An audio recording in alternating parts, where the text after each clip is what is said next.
we guide you through how to lock your Facebook profile. So the first thing you need to do is to open your Facebook app or go to the website and log in into your account.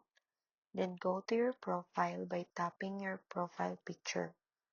Once you are on your profile page, look for the three dots next to the Edit Profile button and tap it. From the Options menu, find the Select Lock Profile.